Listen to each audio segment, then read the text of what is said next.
when I started to get closer with God and I started to have more respect for myself, covering up was like God is saying, since you have left this life that most people want to come to me, I'm going to give you back your virtue.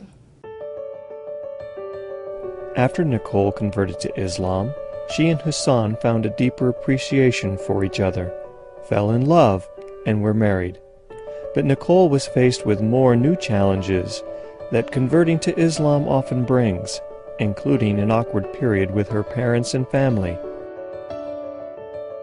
When we were getting married, they didn't know how to feel. They didn't know, like, is she doing this because of that man? They didn't really know my husband that well. And they were questioning everything. Like, did she do this for this guy? They kind of took it really hard, and it was a struggle for them. But so when we got married, I think that was really hard for them, and they felt like, we can't support this, we don't want to be there, and we don't want to support this. And I think that now maybe they wish that they wouldn't have been that way, because now they love my husband. They think he's great. He loves to do everything that they want to do. I used to think that one day she's gonna say, I'm not gonna be Muslim anymore. This is too complicated for me. I used to think that more in the beginning of our relationship, like right after we get married, but now I feel more comfortable about it. I feel she has a strong belief about her religion, and she's not gonna just drop the ball and walk away. So this is too complicated for me. I feel like we are definitely a team when it comes to keeping each other with our religion. We have to keep each other on the right path, and I think that's kind of one of the big purposes of a Muslim married couple, is that you keep each other on this direction whenever we're facing different challenges, because you are going to face challenges living in America and then trying to live as a Muslim. So we help each other kind of resist the temptations that we face.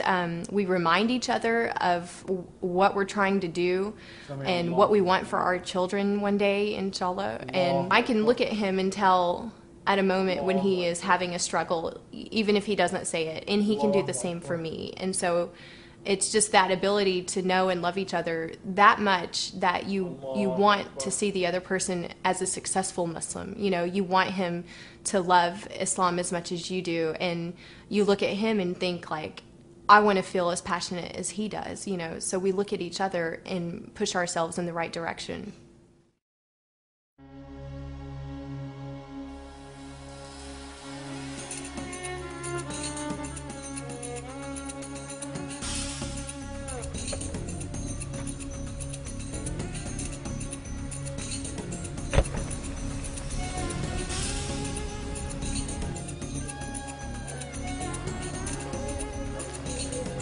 This is the main foyer area for the Islamic Association of North Texas. This is where I first began my Islamic classes. I would come every Sunday. I would go up the staircase right there to learn about the foundation of Islam. It was about 5 months later that I took my Shahada in the Imam's office here at the Richardson Mosque. I've become like a member of the family here, and this is where me and my husband come for our prayers.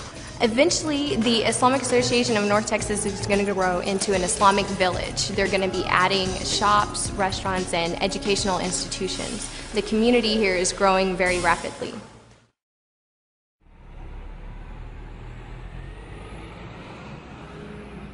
Daily, we probably don't live the typical life of a Muslim couple. We're usually not home together having a big meal every night and things like that. We usually have something that we have to work on. I would say it's a little different than the typical Muslim family who's home together a lot and who kind of has, like, it's a little easier lifestyle that they have compared to ours. Everything that we do, we make a decision like, is this what God would want us to do? Is this where He'd want us to be? I love barbecue, so we buy halal chicken and we have barbecue out on the patio and we invite friends over. We take the right choices by who our friends are. We take the right choices about where we're going to buy our barbecue chicken at, but we still do it. I mean, it's a way of life, but it doesn't mean you don't have one. Have some iced tea. This looks really good.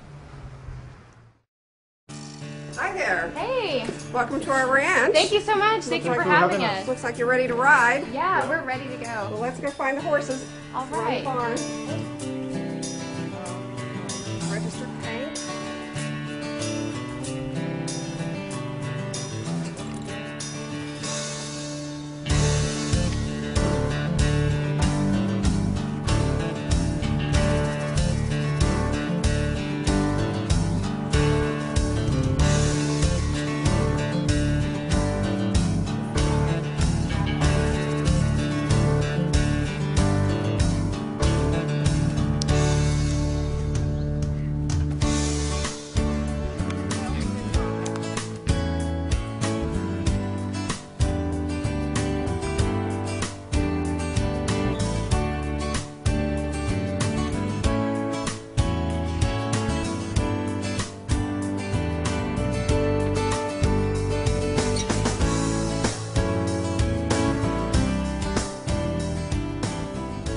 I don't miss out on anything that a Southern girl would get to do, you know. Like, I do everything that I would have done before. I just find a way to do it, and so I can still be Muslim, and I can still go horseback riding with my husband out at a ranch. You know, we do that frequently.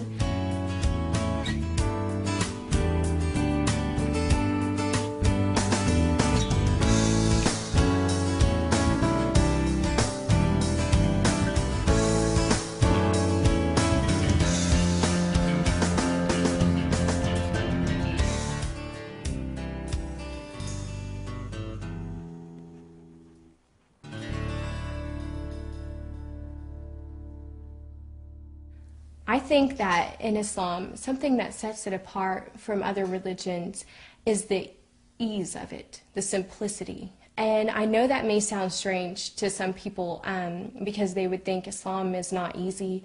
Look at how difficult your life is, you know, with this religion and how challenging it is. But the simplicity that I'm speaking of is when you need to make a decision, and when you're going somewhere, and when you're buying clothing to wear, and when you walk out the door. Islam helps you to make the decision to respect yourself. I think that Islam takes you and your personality and it washes it off.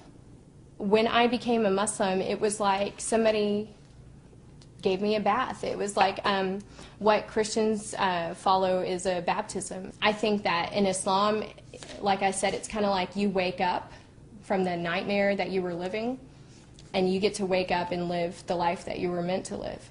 So besides the photography, I tried to give back a little bit to the community and to the people about converting to Islam and about being an American Muslim.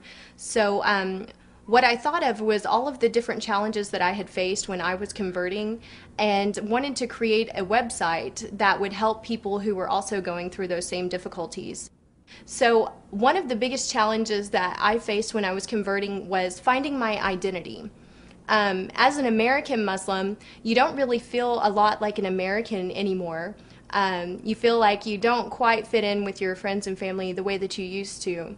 When you're also on the other side as a Muslim, you're still not the same as they are, not the same as a person from a Muslim country, and you may not look or act the same way that they do. So you kind of feel like, where do I belong? So I made another site, and it's a blog page that helps define a little more of the Muslim American identity. So I have articles and stories and videos on there just describing who we are as American Muslims, because my goal with that site is to give us a more positive representation and to make it to where the first thing that someone thinks of when they think of a Muslim is going to be completely different than what they think now. I find that here in America, I know that people think it must be hard to be a Muslim that's an American living in America. And I did find out what it's like to be treated different, to be looked at by your own people as somebody that's foreign. And I am very proud to be American. I'm all about being an American and being a Muslim. This is a faith. It's a religion. It's not a race. It's not, you know, what color of skin I am. It's not anything like that. It's just a faith that I follow. It's a lifestyle that I live. So I kind of feel bad for people when all that they know is completely wrong from what we stand for. Assalamu alaikum.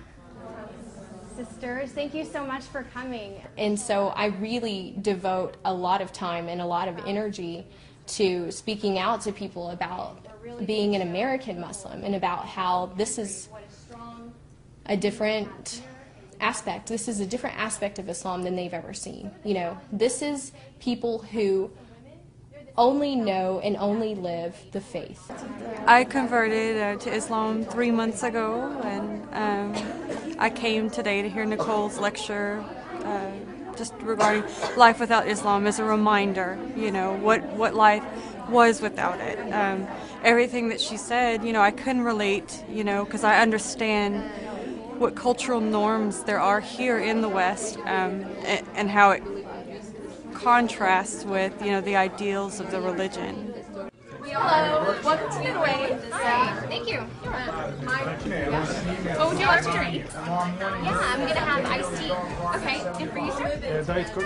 Oh, okay, great. Thank you. My message would be to people when they want to learn about our faith is to just listen and look at how we live our lives, like on a daily basis. So I wouldn't talk about the differences, and I wouldn't focus on, well, you believe this and you're wrong and this is the right way, and I don't talk like that about Islam.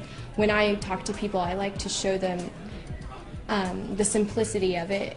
I like to tell people all of the things that are so similar to what they're already believing in their lives, and show them how the things that they face and the challenges that you face in life, there are answers for everything, you know, and there are guidances for everything to make it easy on yourself and to help you to make the right decision about common things that we have to do in life, about getting married, about how to treat your family, about what you do for a living, raising your children, you know, everything.